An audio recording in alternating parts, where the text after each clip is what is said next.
Morning, everyone.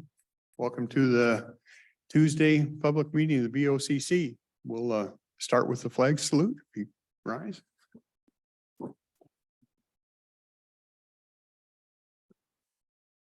I pledge allegiance to the flag of the United States of America and to the republic for which stands one nation under God, indivisible, with liberty and justice for all.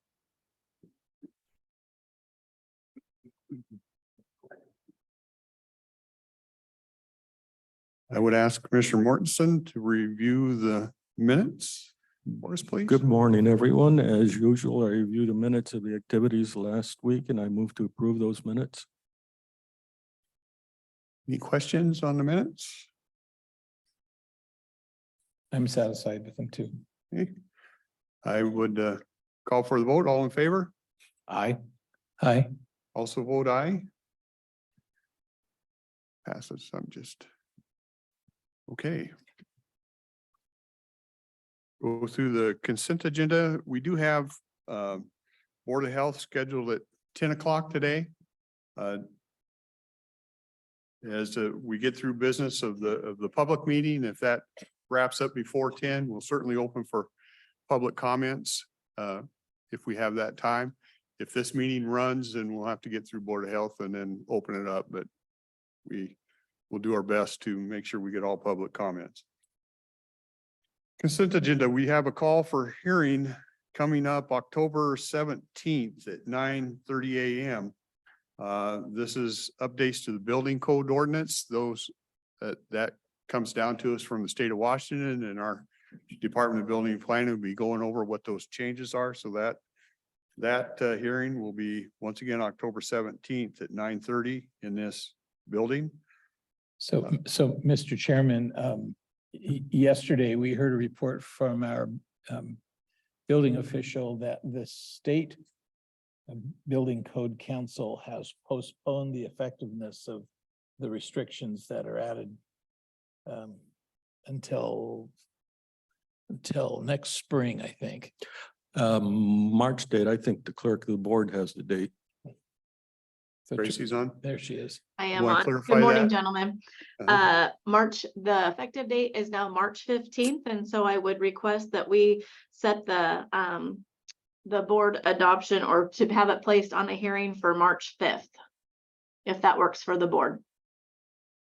Okay, so the October 17th will change to March 5th of next year? That is correct. Okay. 2024.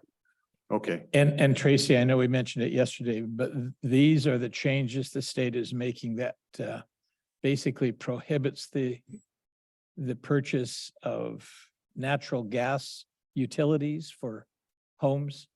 Correct. Okay. And it's one Yeah. of those things we're bound to have. We have the hearing and then we have to pass the state yeah, guidelines.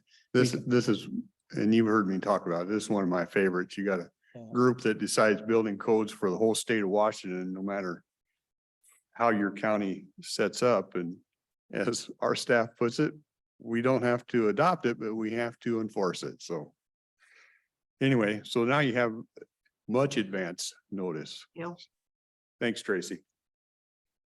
Couple agreements. We have Midway Underground LLC on the Cathlamet Road Slide Repair Project. We've talked about that a couple times in previous meetings. Two more agreements with that our Public Works does when they need appraisal services for the work they do with Epic Land Solutions.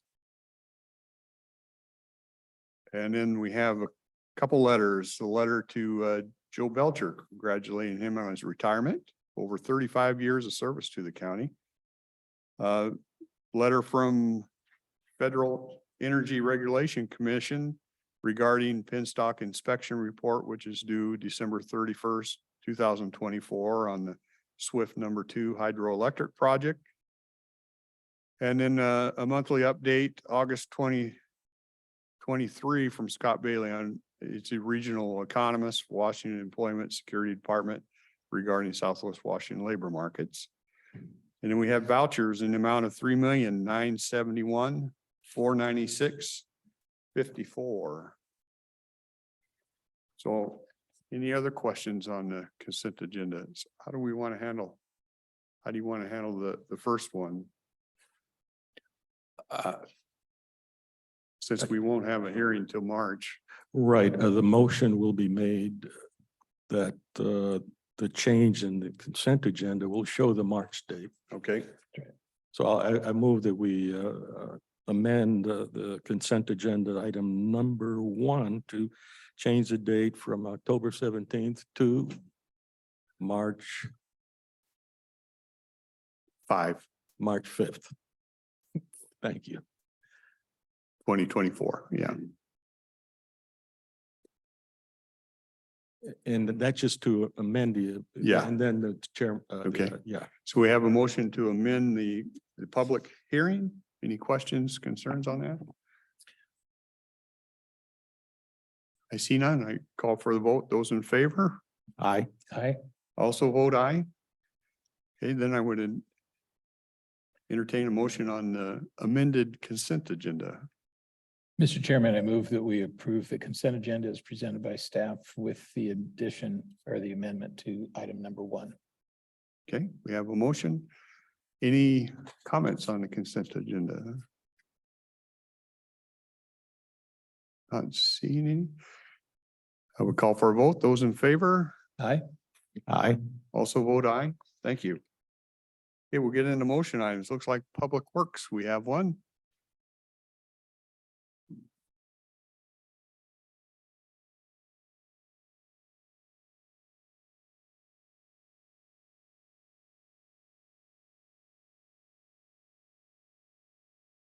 Good morning, Commissioners. Will Tosted, Facilities Maintenance. We're working with Public Works on redoing the parking lots at the Hall of Justice building. We went out and got 3 bids for the replacement, with the lowest bid going to Lakeside Industries for $486,542.94. With the highest bid going up to $993,000. Now- Anybody that's been to the Hall of Justice knows that the parking lots need replaced for several years. There's potholes, it's alligatored, so we're finally getting around to do this, and I think it's gonna be a great project. My understanding is the bid also includes paving at the Health and Human Services building. Correct. Yes, this is for the Hall of Justice South lot, extending to, we know it as the old Charlie's building. It's a yellow building there. The east lot, which is right along the river, and Health and Human Services front and back. And just to be sure I understood, that includes all of those lots. Correct. Yep. That bid includes all 3. Then is there a timeline? No timeline yet. Once the contract's approved and executed, we will work with Lakeside Industries and hopefully get on their schedule sooner than later, as soon as possible, and try to get this done while the weather is still fairly dry.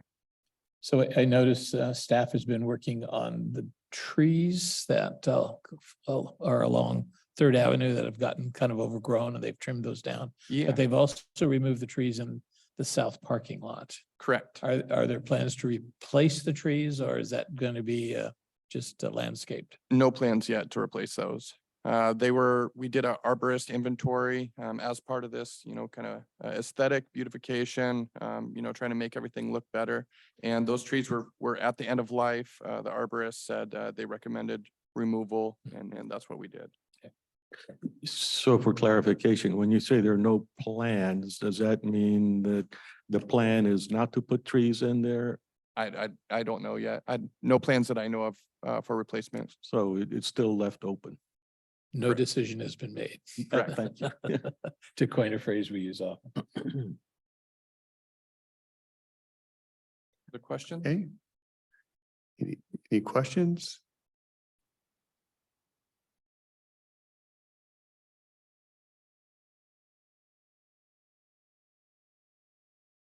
Since you're talking about removing trees along Third Avenue, Those trees were just trimmed up, the Third Avenue ones were. if you looked at the root systems, like the hornbeam trees, the city of Longview planted on Commerce, that destroyed your storm drains.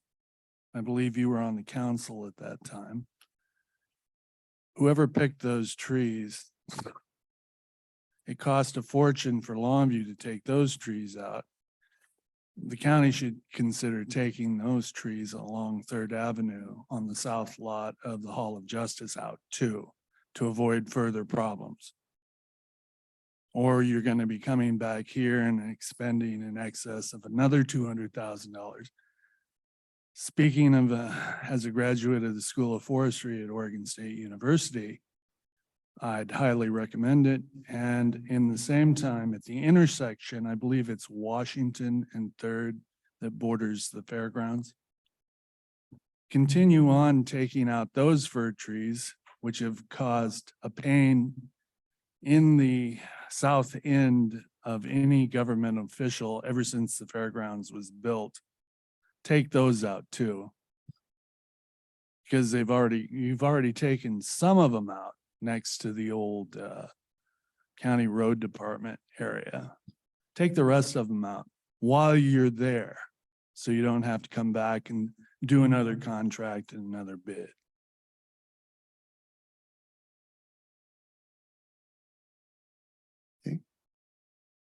Any other comments on the paving project? Pleasure of Mr. the board. Chairman, I move that we approve the bid award and contract execution with Lakeside Industries for the replacement of parking lot asphalt as has been described by staff. Okay, we have a motion on the floor. Last call for comments. See none, I would call for the vote. Those in favor? Aye. Aye. Also vote aye. Thank you. Thank you. Ian. Health and Human Services, Gina.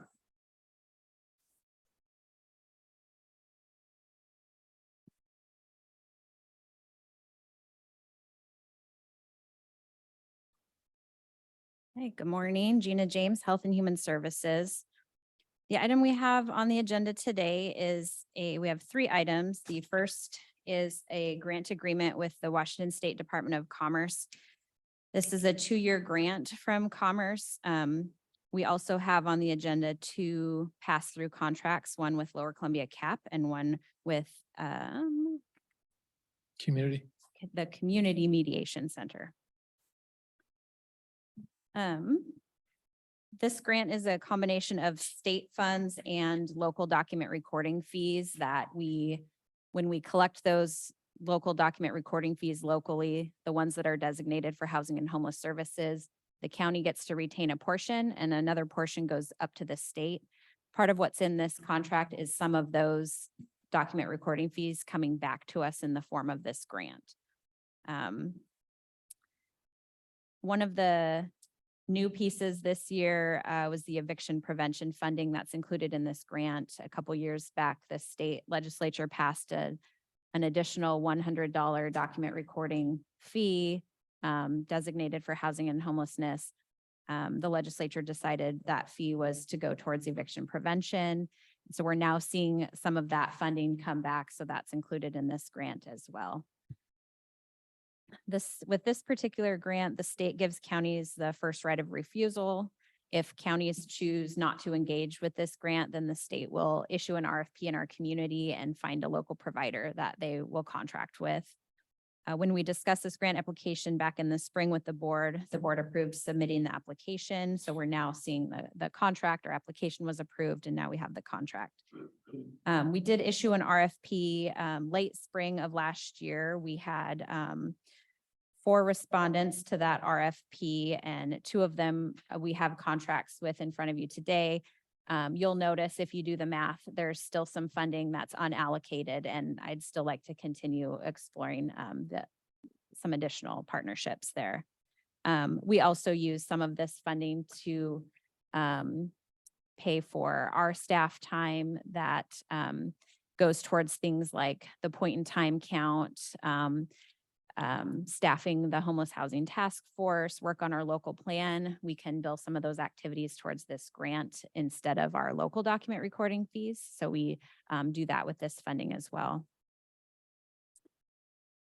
As I mentioned, this is a 2-year contract. The pass-through grants are also 2-year contracts. The total contract, the total contract amount is $6.3 million for that 2-year period. There is a couple of additional funding streams that were included this year that we haven't seen before. One is the eviction prevention funding that I had mentioned. There was also a, they call it a local document recording fee support. So the state has allocated some additional funding that can be used for anything we would use our local document recording fees for. So it's not tied to some of the rest of the state guidelines, but we can use it for just like we use our local document recording fees. So that is included as well. There's a couple other pieces that I'll continue to talk to the board about. We're allocating today is primarily the HEN funding, the housing and essential needs. Some of the what they call CHG standard or base, which is kind of a flex funding. And then there's a small amount of designated funding called HEN Bridge. And it's intended to for a short-term support when people are in the HEN program and they are found not eligible, just to be able to have a little bit of time to transfer them to a different longer-term program. So there's a little bit of that funding in here as well. And I will pause there and see what kind of questions there are. Do you have an idea on the dock fees that you have a little bit of flexibility on and a dollar amount on that, or is that? Yes, so they allocated a little over 128,000 per year. So about 260,000 for the 2-year period. And we have some flexibility with that? Yes, Yeah. yes, which is nice. So I would like to include this portion if we have an RFP that we're doing. I know we've been talking about some different affordable housing options.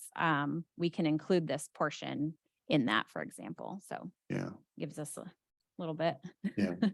And I would just reiterate what Gina said. They brought this to us in the spring, March, or in that area. And these are funds that come down and we can choose not to do these contracts. The county doesn't have to do these contracts, but then the state just does them. We'll put an RFP and do them direct. Mhm. And I don't want to misspeak for the whole board, but I think we're pretty much in line. And at least we want to see these and give the public an opportunity, whether you agree with it or you don't agree with it, to know what's going on and to comment on it and to, just have your voice heard. So we agreed to have those contracts come to us. If I most misspoke anything there, please correct me, but I think that's where we were at. So each year that we talk about the HEN program, it's, I think it's always useful to put it within context.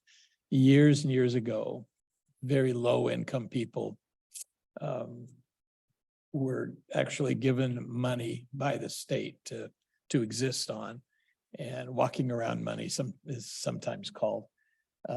And that eventually proved to be not very effective in actually providing the basic needs, because people would tend to spend the money on things that they want in the moment and not necessarily the appropriate thing. So the state, probably about 15 or 20 years ago, developed what is called HEN, which actually is an acronym that means housing and essential needs. Mhm. And so rather than getting the money, they get vouchers and products actually. So they don't have the discretion to use the support from the state for whatever they want. They get housing vouchers and they get products, personal products, those essential needs. Mhm. And I mean, it is interesting because the qualifications for being in the HEN program have changed as inflation has gone up. But typically we contract with CAP Mhm. to be the administrator of this particular program. The new part that you mentioned, the housing or the eviction prevention program is a little bit frustrating because we'd been through that through COVID and there were all kinds of pushback from landlords who were having a very difficult time collecting rents. And because people said, well, I don't have to pay, so I'm not going to pay. And I thought we'd kind of said, at least it's coming to an end. And but the state kind of preempted that whole thing and it's going to continue for a while. It's on a much smaller scale. And one of the things that I know we've heard from the Community Mediation Center a couple of times, and their effort is to try to continue doing some of that voluntary mediation work between landlords and tenants to help resolve whatever issue is going on there, to help prevent an eviction. One of the things we've looked at is only using the eviction prevention. Well, the eviction prevention funds is what is in the Community Mediation Center contract. So we can fund some of those activities with these funds. And then potentially for rent assistance piece of it, prioritizing that for individuals who are engaged in that mediation process, and having that be a direct referral for that particular assistance. So the Community Mediation Service is a relatively new program. We had a kind of a pilot program the last 6 months or so. And it's been kind of exciting to hear the impact that has had. We've heard back from both tenants and landlords that this is a way to resolve a lot of the conflicts. So I'm glad we were able to provide some additional funding to keep that service in line. Question, how much is it? I'd like to go to the eviction prevention again. How much is in that pot? The eviction prevention funding is, I have to do math.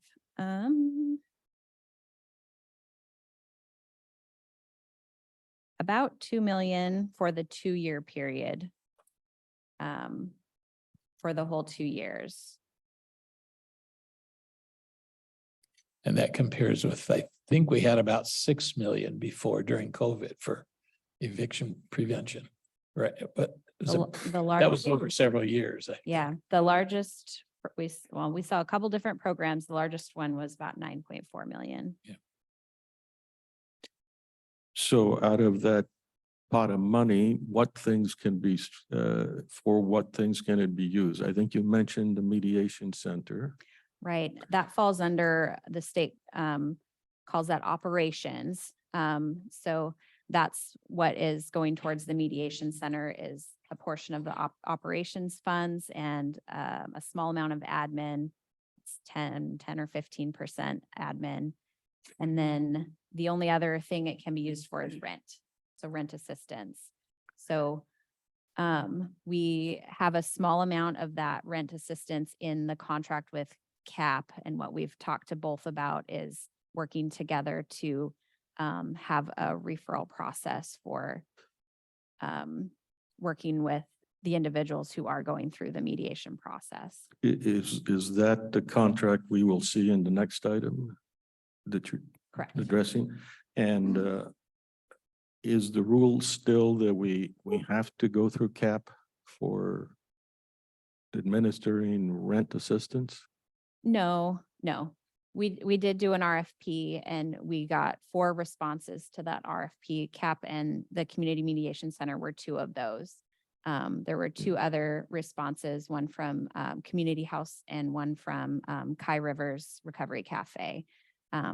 Those were much smaller requests. So I'm still kind of talking with them about what it could look like and would bring that back to the board.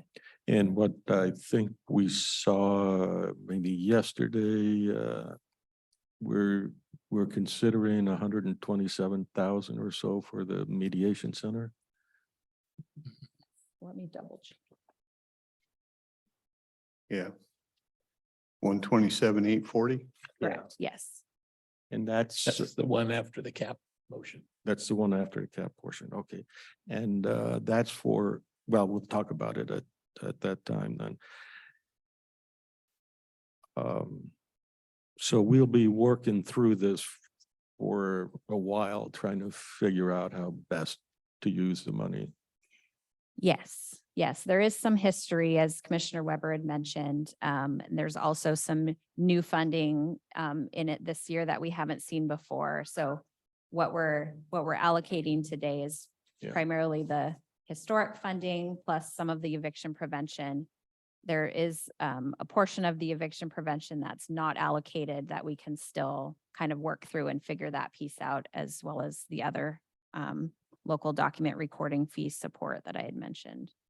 That's in there as well. Okay, one of the reasons I dwell on this a little bit is I think this is one of those somewhat counterproductive efforts in terms of just rental assistance. Even though the money doesn't go to the tenant, goes to the landlord, it still doesn't give the landlord any incentive at all to drop the rates. And so it really works against us, but I just want to be sure we're aware of that, and we'll discuss that in the future more.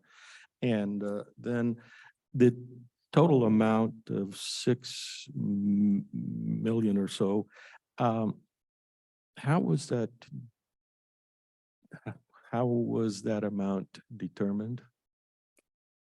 That would be a good question for the state. They send us the funding in a couple of different categories.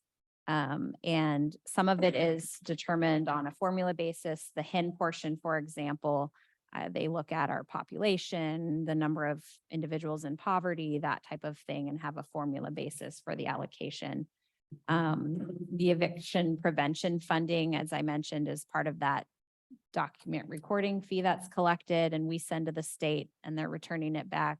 Again, I think it's a formula, some type of basis, depending on how much was collected, and then they divvy it up between the counties. And the formula is not a strict per capita formula. I don't believe so. I will check on that, though. Okay, well, it's always interesting that we pay the state and the state then decides how it's going to allocate. Minus their cut, you know, we never get 100% back of what our people pay. Yeah, in some cases, to me, that is a totally accurate but double-edged sword too, because I suspect we don't pay as much in taxes as we get back in terms of doc recording fees, but I don't know. I mean, that the devil's in the detail there. Well, It's on. not current taxes anyway, Yeah. but it's a debt that gets Yeah. paid sometime. And people don't like to realize that if we subsidize something like a rent, that's equivalent to asking somebody somewhere else to pay for our rent.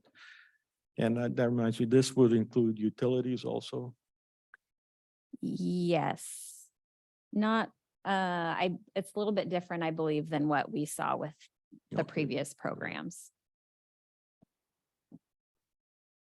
Gina, I did have a question. It seems to me several years ago when we began collecting the document recording fees, I think the cities had agreed to pool document recording fees so that we had a single approach in addressing homelessness.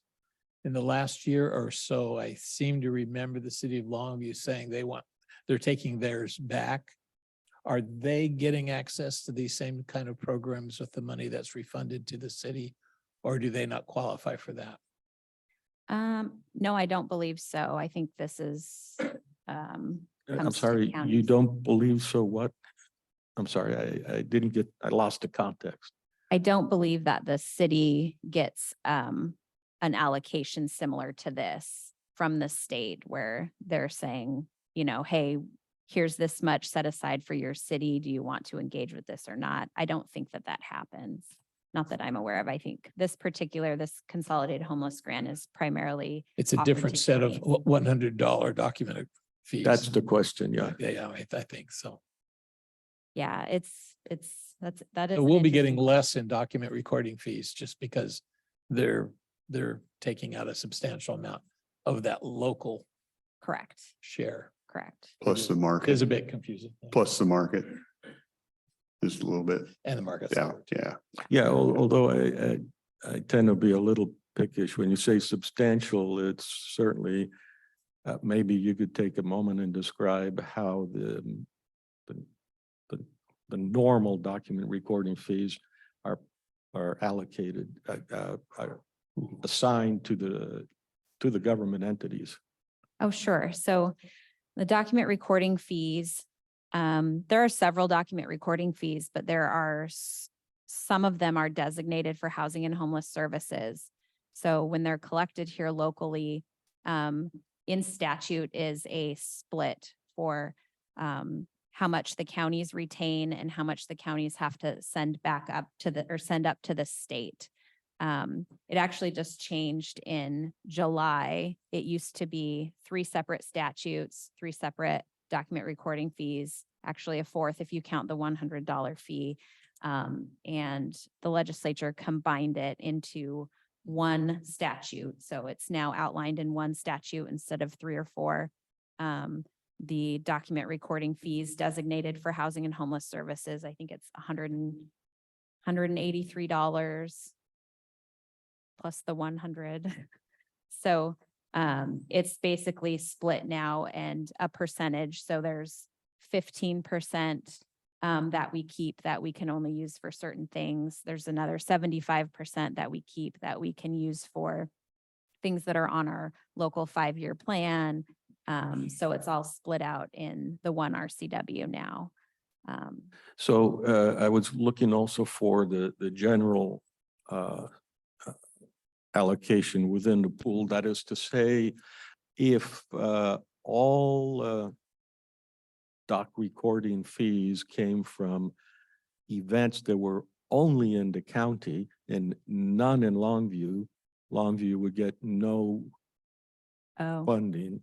They opted to take their funding, which as my colleague mentioned was pooled. They said, we want it ourselves. And that's what I was kind of addressing. oh, my And apologies. so is it correct that it's transactions in the respective political entity that It's accrues? based off of the real estate excise tax amount. I'm not an expert in all of that, but I know that the portion that they're able to claim from us is equal to the amount of real estate excise tax that's collected. In their region? I assume so, yes. That was my understanding, was that, yeah. Thank you. Gina, I was wondering, is there a specific outline of all the contractors that you're using? And how successful that program has been with all the millions? I'm just still seeing lots of homeless people. Just a question. You're talking about for this program in particular or the previous? This particular program. Yeah, so we primarily have worked with Lower Columbia CAP historically. This year, there's some additional funding streams, so we are starting to work with some different partners. Most of this funding is for housing and essential needs, rapid rehousing, that assists individuals who've been found temporarily unable to work for a period of 90 days or more. If they're eligible through the state and they complete their monthly case management with the state and all of those things, they can keep their eligibility and be eligible for a housing voucher through this program. So last contract cycle, there were about 490 individuals in the program served. And there's still some in the program. We saw that it took individuals about 78 days to get housed. So once they entered the program, on average, it took 78 days to get people housed. And of the individuals that have exited, we're about a 60% they've exited to a permanent destination, which would be like they're renting it on their own. They've found another permanent place to live. So. Just one comment there. They may be renting it on their own. That doesn't mean that they're paying the full fare on their own, right? Correct. Okay. Correct. It could mean that they are, became eligible for a, voucher through housing opportunities, for example, and that's part of it. But Could I ask one more question? And on those essential vouchers, is it real clear that they can't use it for unessential things?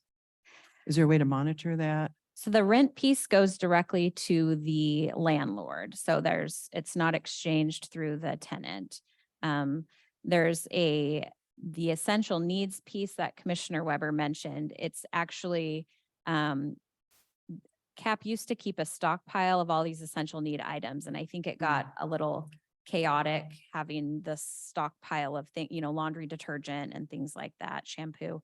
What they have been doing recently is issuing a card for the dollar store. It's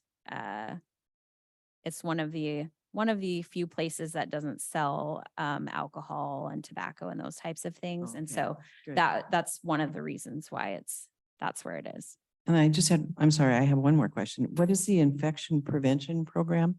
They added funds. You said something about infection prevention dollars. Oh, eviction prevention. Oh, eviction. Oh, Yes. my hearing is a problem. That's Okay. okay.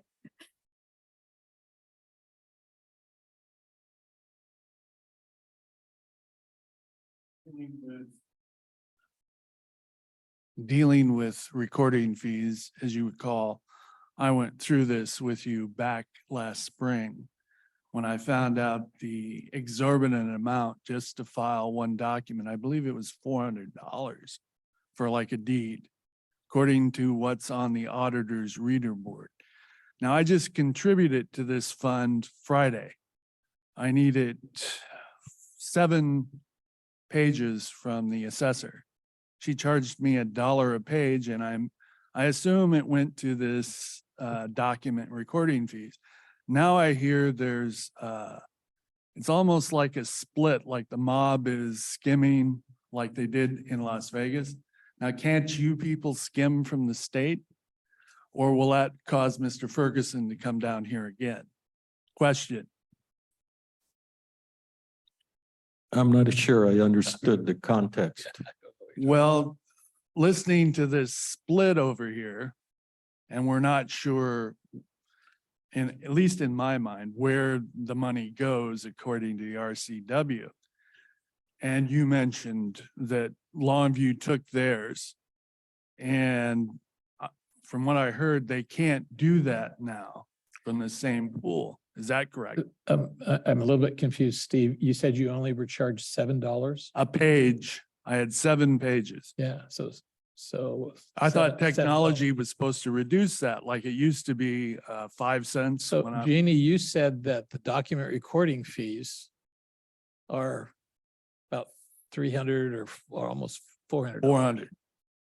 I think we might be talking about two different Different things, things. okay. Yeah, it No, is we're for the document recording fees, it is in statute how much we keep, how much the state gets to keep. And so we have to follow that. Well, that was like what the mob did when they still had coin in Vegas. They skimmed off the top. Now we've legalized it, according to what I heard today. No, I think specifically here, I am in support of what Longview did that said whatever is collected in our district, we want it. And that seems fair enough. And the only skimming that occurs is the management fee that our chairman is so fond of. Now, I want to make this clear on the record. The only skimming that occurs is in management. Now, that scares me right there. That actually is typically constrained. I think Gina will say that there's a cap of 15% is, They're a little bit different, 7 to 15%, depending on the funding source. Okay, last question. Where do I go to get my cut? Al sent me from the south side. I'm sorry, I didn't hear that. I said, where do I go to get my cut? Al sent me from the south side. Cicero. You have to be on the list. Yeah. Wait, Oh, I have to be on the list. Oh, are you incorporated and all that kind of I, stuff I am, as a matter of as a fact, municipality? as a municipal wildland firefighter. I am the Stella Wildland Firefighting Department. So I qualify, right? One thing I should say, the document recording fees are onerous. Our auditor is trying to figure out how not all documents are the same. So we talk about the sale of a house and $300 may not quash the deal, but you don't want your marriage certificate for you already to start out with $303 in the hole or something like that. So she's trying to figure out ways there we can help the public. And I That's don't called- know where that stands now. It's with AI now, now, I heard another acronym, RFP. Was that correct? You What's did hear stand that. for? Re- What- Request for proposal. Can I submit one? Sure. If we have, you check the county bid page when we post ones and we'll take any responses. Cool.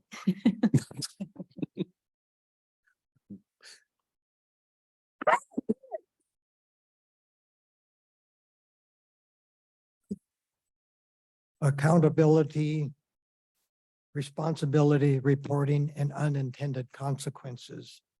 Is that, first of all, we are sponsoring at least a $6.3 million business in our community. That's what this really is, an umbrella over it, and we have a lot of services attached to it. Normally, there is very close, or at least in private enterprise, close accounting and responsibility for those. What kind of a report does CAP give us for their $3.7 million? So we look at a couple different things throughout the contract period.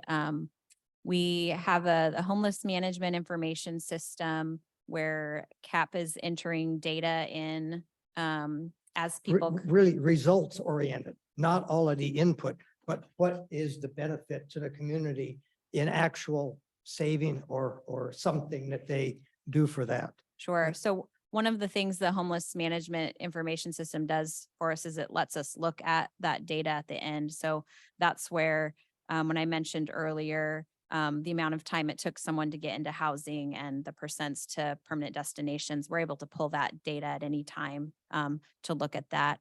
A lot of who stays in this program is dependent on the state's eligibility and keeping up with that. And that's the state's responsibility. So when the state says this person's no longer eligible, then they're not in the program anymore. So that's one thing that gets factored in as well. We're sort of this one piece to this overall program that's doing just the housing part of it. So we look at those things, the state looks at it. We also monitor each year the providers. So we go in and do an extensive review of the financials, the case notes, the client files, all of those. And who is we? pieces. Is it your staff? Correct. Okay. Yep. Okay, so unintended consequences. If I might, to try to chime in on that, before you go on to that, trying to get accountability has been very difficult. I was always particularly interested in fair play, and fair play in this case is defined as, you know, how much the state or how much you pay me and Dennis and Rick and all the employees. I cannot find, I am denied access to understanding who collects these funds. So it's almost impossible to do any auditing. So if somebody says, well, I spent so many dollars on Mr. X, I cannot find Mr. X and say, Mr. X, did that air conditioner we paid for, did you get it? We can't follow at that level of detail. The best I got was late last year on that $9 million total amount that was spent on rental assistance, Gina was finally able to procure for us a parceling of bins as to how many people were in the landlord bin that collected up to $10,000, up to, I don't know, $100,000, up to 250 and maybe up to 350. And I got the population numbers in those bins, but that's the closest I can get. The highest bin, we had 13 people, if I recall, or 13 entities entered, and 13 landlords got in the excess of 250. Sounds familiar. Yeah, I mean, we could look it up and give me a little bit of a latitude. We just don't have good controls on how we spend your money. Okay, so there's the simple theory we have is put sunlight on it or give it light. Okay, now if I was in charge of $6 million and going to CAP, I would have a form that says, this is how I want a report to be made on this money. And it identifies where it's going and everything else. And you know, it's very interesting in our community and other places, when you attach specific projects, specific names, how sunlight really clears up a lot of that issue. So Jenna, have I ever asked you for that? We've talked about numerous different datas. Aren't you in charge of it for us? Give them a specification. Well, the pushback I've gotten on that one was that it was not it was not legal to put that into contract. The same way we got $21 million in ARPA money. I had desired and explored what would that mean to give it back to the property taxpayers. I was told you can't do that. Specifically, you were prescribed from using that to return tax funds. All along in the formation of our country, the can't do's always found ways to do. So we've got to continue to find ways to do rather than can't do. Agreed. Unintended consequences. We just had a report from Judge Hayes here a couple of weeks ago wanting additional Superior Court. The system is constipated with evictions, eviction process. That's part of unintended consequences from our eviction prevention role. Again, eviction prevention. That was, you mentioned it. It was supposed to be a COVID thing. Now it's going on and on and on. Once it gets in, we can't kill it for some reason or another. Okay, so we have to do some things. Landlords are suffering. Good landlords. We're hurting the good landlords. Okay, so again, sunlight and light gets to some of this and saying, what's the problem here? And, you know, public will has ways of kind of mitigating some of these issues, unintended consequences. The second part. On that one, if I may, Chairman, you're correct. The courts do get clogged up, but let's not fall into the trap that's been offered, which says that can only be resolved if we take on a sixth Superior Court judge. We have I'm not saying four that court at all. commissioners. So I'm just saying the means to handle the situation already is there.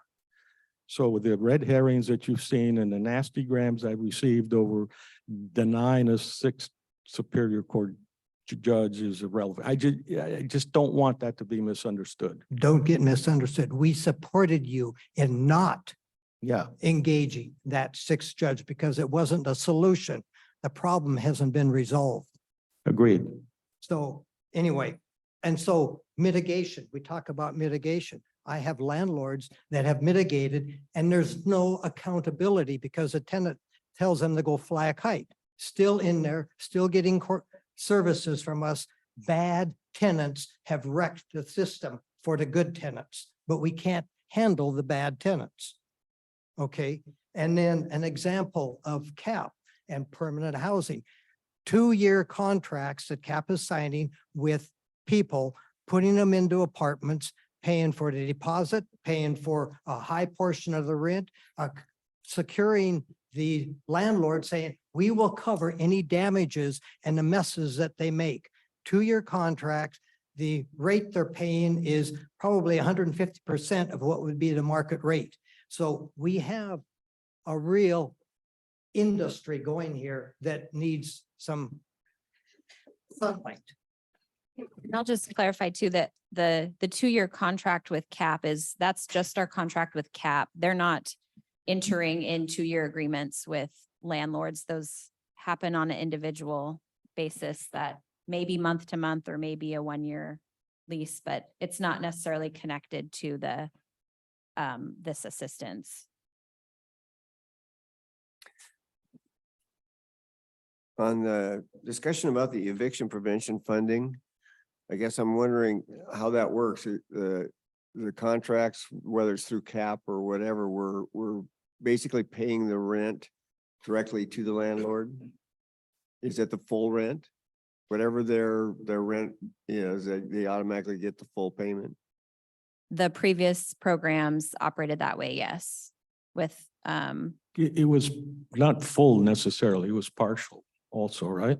it could have been partial, yes. in It kind fact, of depended on the I situation. remember the number because one of the numbers I did get from you that on average, the rental assistance was $863 per month.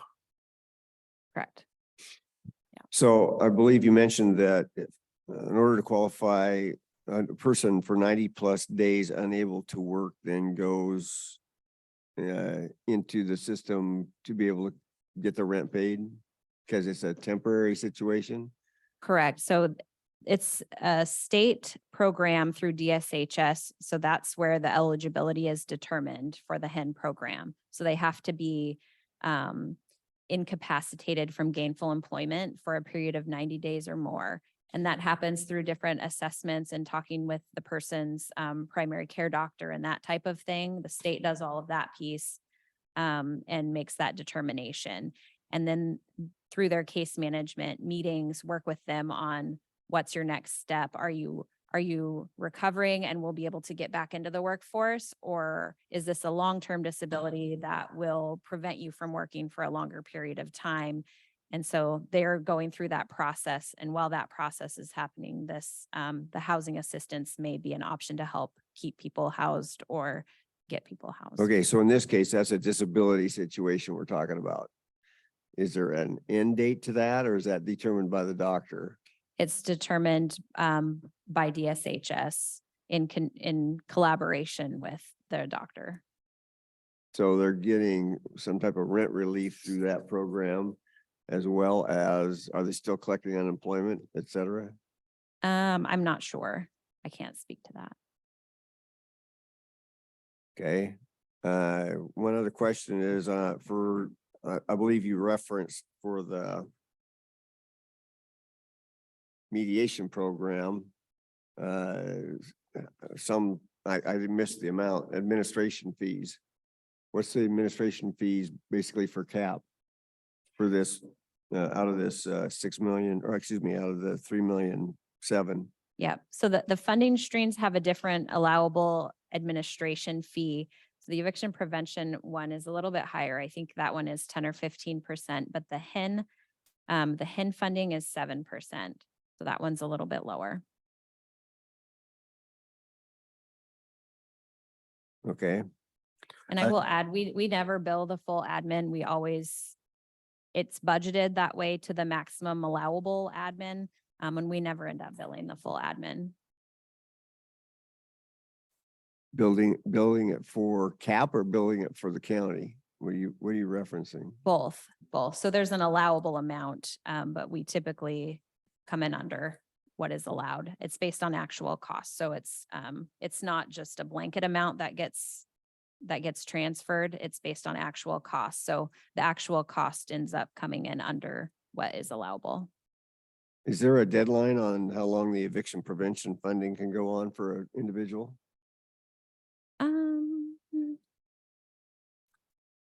It is temporary. I will have to, let me look it up. Can I get back to you on that? Yeah, absolutely. Okay. Thank you. We're gonna get through this, but I've checked with the chairman of the Board of Health and Board of Health meeting may be starting a little bit late because this this is running longer, but I'd like to get through this business. Now, my experience, and I agreed with you on that sixth judge, Commissioner Mortens and Commissioner Dahl. Because I've been through it in the Cowlitz County Superior Courts. Newly elected Superior Court judge, probably the most intelligent on the bench now. And I thought, oh, great, I'm gonna get an actual judge. And he sidebarred me to a commissioner who knew nothing about my case. So you are correct. It is a trap, and it's a very expensive trap if you're paying the legal fees. Okay, more comments on this contract. We're getting comments on all three of these, so I don't know when we, yeah. Okay, I'll make mine short. Taxation is theft.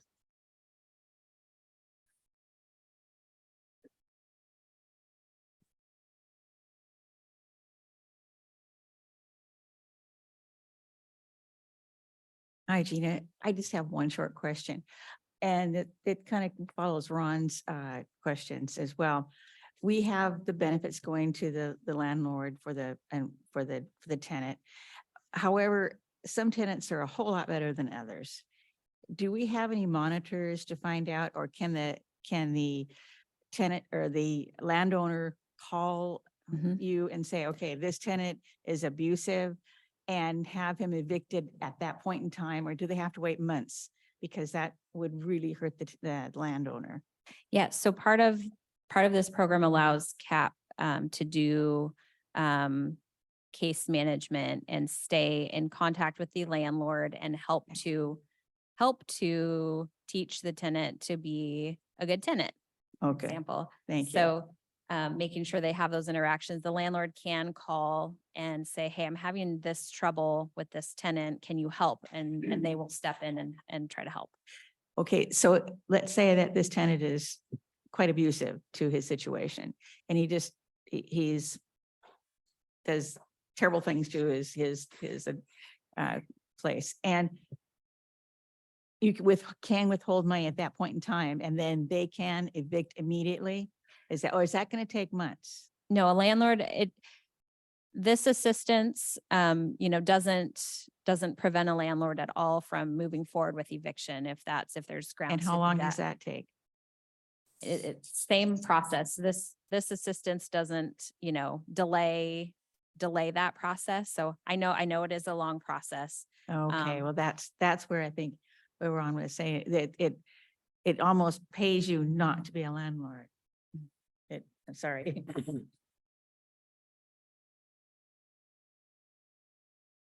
Any other questions, comments on item 7?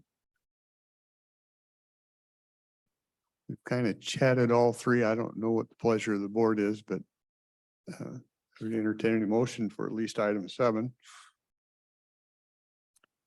Mr. Chairman, I move that we approve the contract with the Washington State Department of Commerce as presented by staff. Any other questions on the contract? Seeing none, I don't. Quick check for hands. No, I would call for the vote. All in favor? Aye. Aye. Also vote aye. Passes, thank you. Now 7 and 8, well, they're different, aren't they? Because 7's kind of, once you take that, then so much has to go to CAP, but there's parts of CAP that are RFP, Correct. or am So- I wrong there? No, there's the 7 and 8 are pass-through contracts. They are a little bit different. Lower Columbia Okay. CAP is primarily the HEN funding. There was that small amount of what's called HEN Bridge that I mentioned that sort of happens with HEN program, and a little bit of flex funds, as well as a portion of the eviction prevention funding for rent that would be working with the mediation center with those individuals. So it's sort of a tie to then the contract with the community mediation center that in that contract is eviction prevention operations funding, operations and admin to continue their work with the voluntary mediation program between tenants and landlords. And if through that process, they discover that through the mediation, it may be beneficial for the rent assistance, then they'll work directly with CAP for that particular piece of it. So they're sort of connected, but different. Okay. So Gina, I think I heard you mention that this program will pay for the point in time count. Right? The Consolidated Homeless Grant, some of that funding, yes, can support and has in the past our time and efforts to do that point in time count and So other that point in time responsibilities. count has ranged somewhere between 250 and 310, depending on the year. If I remember the numbers right, it happens just once a year, and then that's kind of sets the count. It happens just once a year. The point in time count is not connected to funding amounts. I get that question a lot. But the state uses those point in time numbers to report to HUD. It's part of their required reporting to report those numbers. So you also mentioned that previously, I think you said the HMIS system identified 490 recipients of HEN assistance, which includes housing and the other essential services. How do those numbers compare? Does that, the point in count time, is that included in the 490? Do all those folks qualify for HEN, or is that a totally different number? Yeah, that's a good question. The point in time count counts individuals who are in the homeless management information system and active in a housing program. So the Department of Commerce pulls that data for the point in time count from projects that are using the homeless management information system.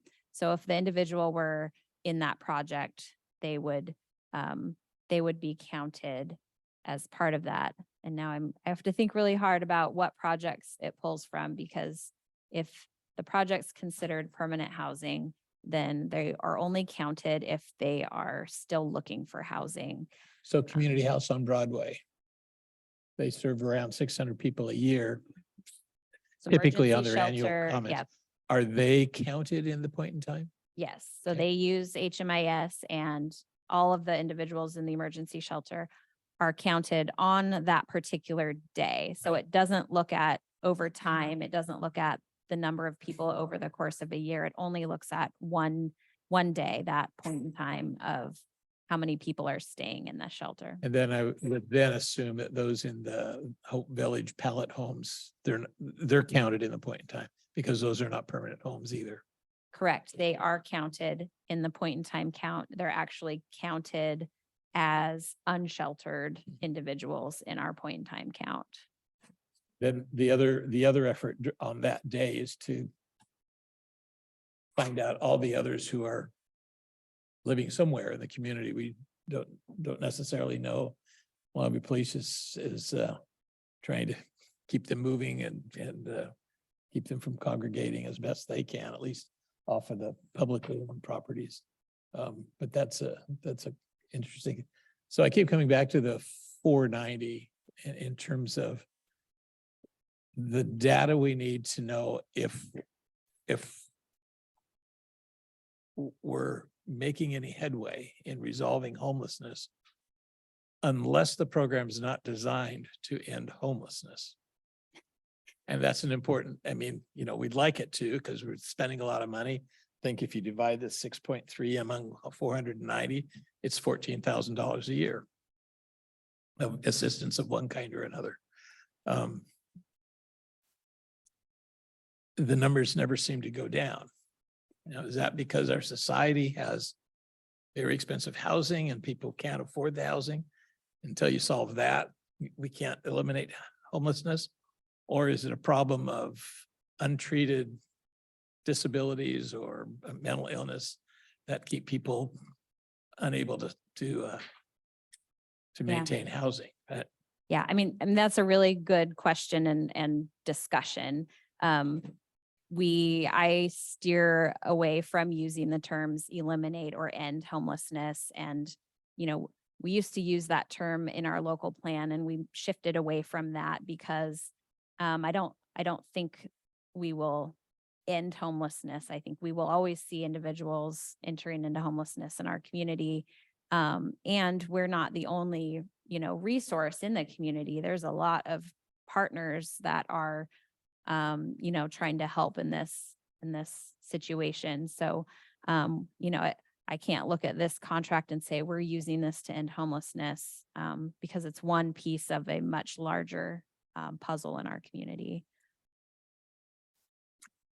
Thank you. Gina, I just had a couple of, Make sure the oh, sure. bright green light is on. Yep, bright green light. is Okay, on. there can you hear go. me okay? Thank you. Okay, Mhm. cool. Gina, just one, I guess I have a couple of maybe logistical questions, but first I want to comment or I guess ask you about the effectiveness of the program. I know the numbers for Clark County. Do we have a sense within Cowlitz County of how many individuals and families are at risk of becoming homeless, but not currently engaging in programs? I don't. We can try to look at some of our coordinated entry data. I know we typically see about 1,000 to 1,200 individuals per year connect with our coordinated entry system. So we could look at that and kind of make some assumptions Mhm. that individuals are at risk. The majority of the individuals actually that connect with our coordinated entry system here are already homeless. And so we could try to look a little bit more closely at that. But I will just say, I don't have access to good data on that particular Yeah. piece. So just on the statement you had made about the numbers not seeming to change, right? At least in Clark County prior to the pandemic in 2020, there were about 14,000 families and individuals who were at risk of becoming homeless, but not yet engaging in homeless services, right? The Vancouver Housing Authority focuses quite a lot on them. And so I wonder, because another number that you shared, you said 78 days to become housed, 60% have exited to permanent housing, not necessarily totally absent assistance, but have transitioned out of needing like full-time assistance, right? Mhm. That's a pretty successful transitional program, is it not? I mean, national programs are effective, but I don't know that they put up numbers like 60% transition back into permanent housing. It's been hard the last couple of years with the vacancy rates and all of that thing, and we'd like to see that a little bit higher. But that's where we're at today. And I think, factoring in all of the things our community has been through the last couple of years, I do think it's a decent rate. Cool. Awesome. So just a couple of questions, just to make sure I understand the funding for motions 8 and 9. So motion 7 was for 6.3 million, 260-ish of which is coming from document filing fees. Does that mean 6.1 or so is coming from the state as like grant funding? Some of it is other local doc fees coming back, and the majority of it is state funding. Okay, cool. And then for 8 and 9, both of those explicitly state this phrase: funding for this contract is state funding passed through from the Washington State Department of Commerce Consolidated Homeless Grant. So are the numbers, the 3.7 million and the 127,000 in motions 8 and 9, are those a subset of the 6.3 million coming from the Consolidated Housing Grant? Or are those separate funding sources? No, it's not separate funding sources, and we may have used that term as a blanket state funding. What we collect locally in doc recording fees, we give back to the state. At that point, it's state funding, and they, decide how to allocate it. And so I think that's all that means in that language is it's money coming from the state. Okay. That's being allocated. So does that mean there's a total of about, I think it would be just a little over 10 million in total funding coming from the Consolidated Housing Grant? No, the Consolidated Homeless Grant is a total of a little over 6.3 million. And then items 7 and 8 that are the pass-through contracts is a portion of that 6.3 being passed down to providers. Okay, that's what I thought initially. So that 3.7 and that 127,000, those are coming out of that 6.3. Correct. Yes. Gotcha. Okay, Yes. cool. Sorry about that. No, that's all right. Yeah, those are all my questions. Thank you.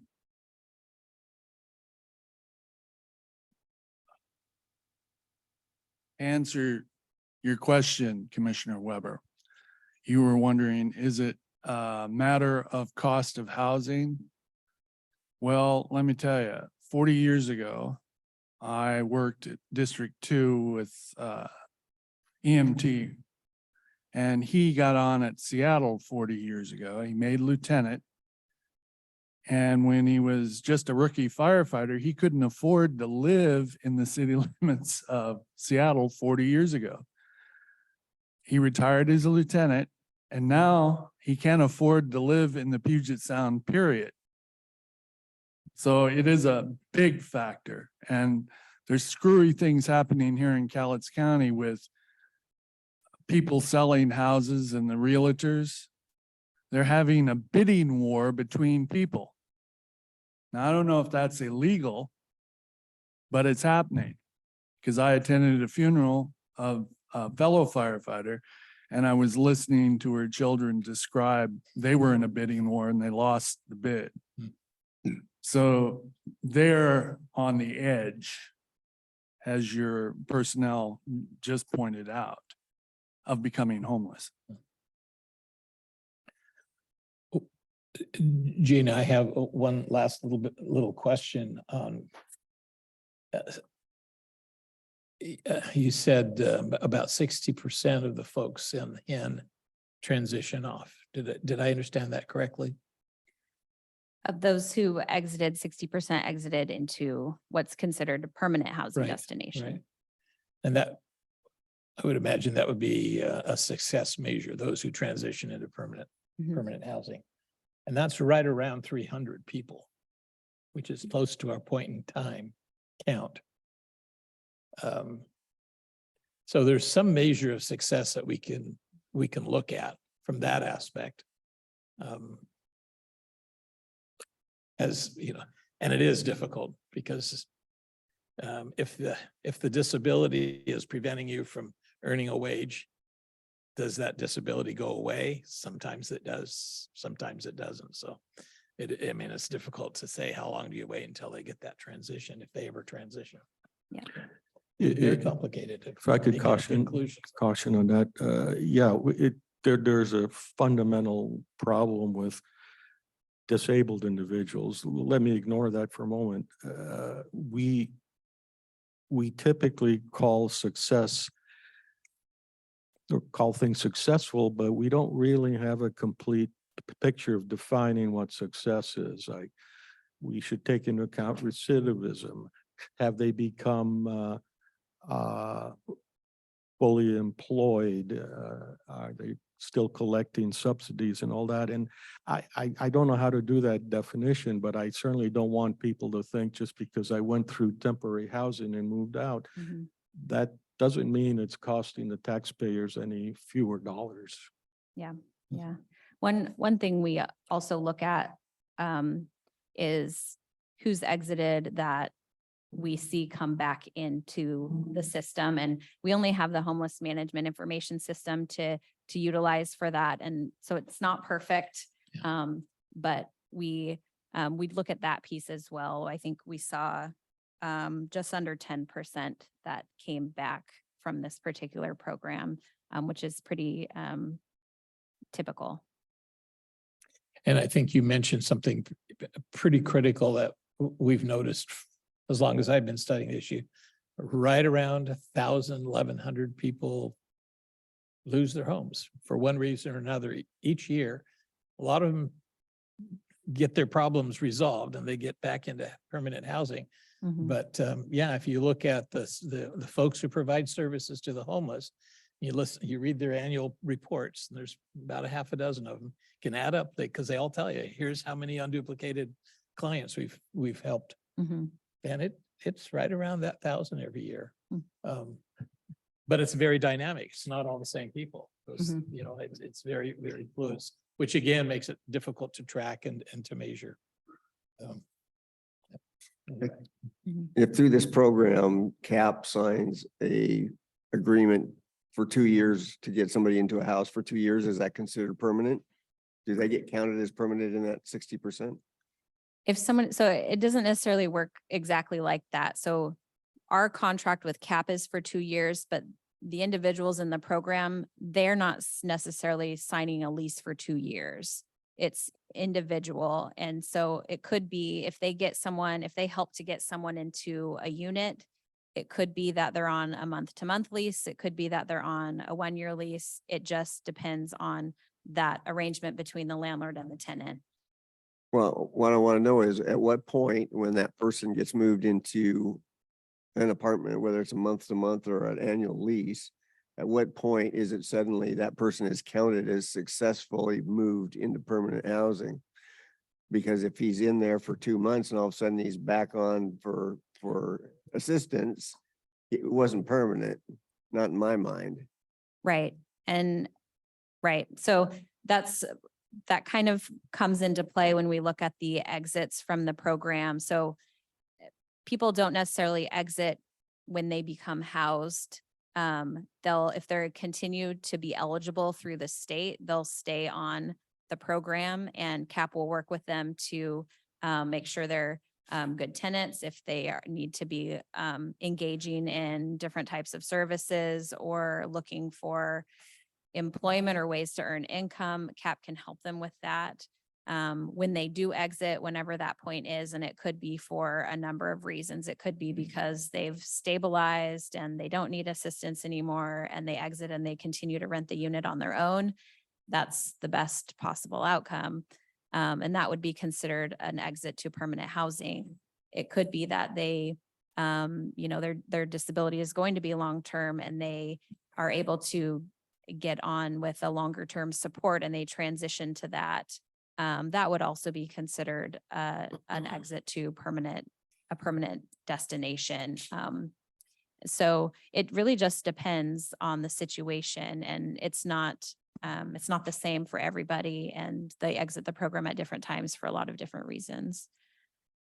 So if they move from this county to Lewis County, Mhm. they exit this county and all of a sudden they drop off the rolls, is that a successful transition? It depends on where they went. So if they move to Lewis County and they're renting a unit on their own, that would be considered a positive exit. So If you track they- them no matter where they move in the country, you're tracking them to find out No. if they're permanent housing? No, but if we're able to collect that when they exit, then that's what gets factored in. If we aren't able and the person just, disappears and we lose complete contact, then we're not able to collect that data, and then we just don't know what happened to them. Okay. Okay. Any other questions, comments on item 8? Seeing none, I would entertain your wishes.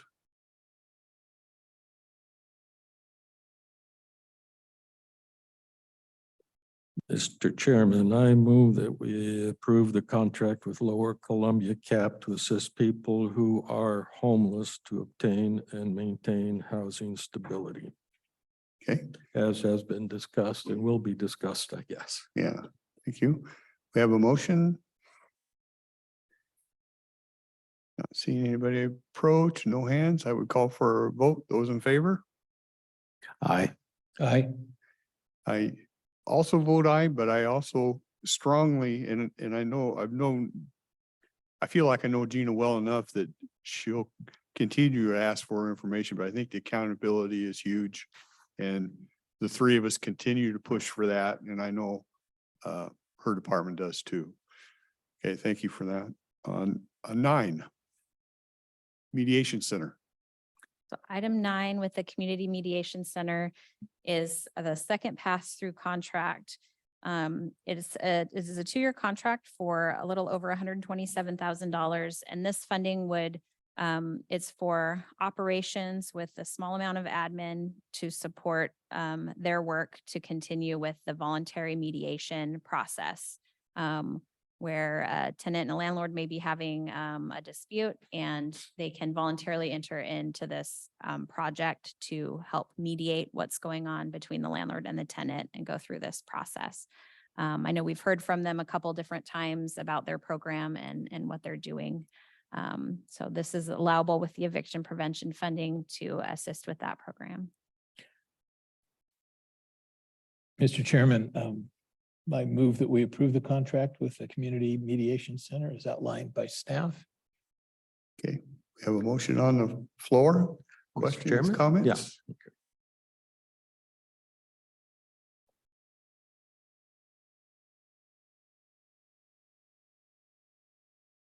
So again, I'm all in favor of mediation and coming to a resolution, but I also am aware of some of the mediation processes. And the tenant basically at that time has said, stick it. I have nothing to lose and I'm not paying any attention. I don't know what the remedy is. And if there's any follow-up. If I could comment, this is a relatively new program here, and like we all know, the same ground rules can make programs successful or unsuccessful depending on who's involved and the mores and all that. This particular group, I think, is one I'm somewhat fond of, and I think we actually need and should encourage this, what amounts to for us now more or less a stepping outside the box, which was the previous motion essentially. So I was going to ask my colleague if he'd allow me to make the motion, but he spoke too quickly. So maybe you could make the motion that gives the mediators a little bit more iron in the fire to be able to hold these tenants responsible for going through the mediation process and what's the results?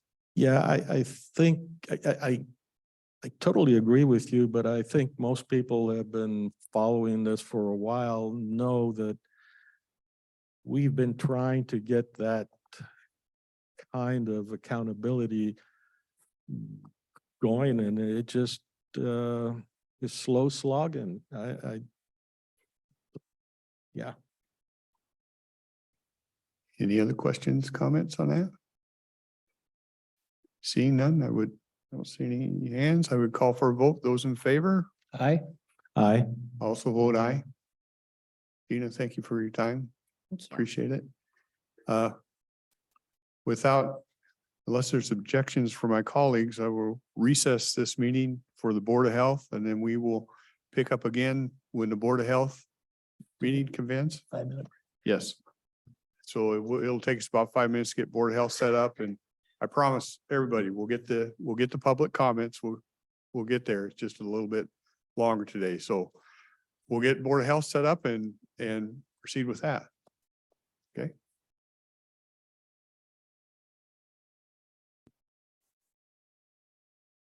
Thank you all for coming. This is the Board of Health meeting starting now. We're a little bit late. Sorry about that. First item on our agenda is we have a new member who's joining the board, Alyssa Fine, and we're going to have Commissioner Dahl give her the oath of office.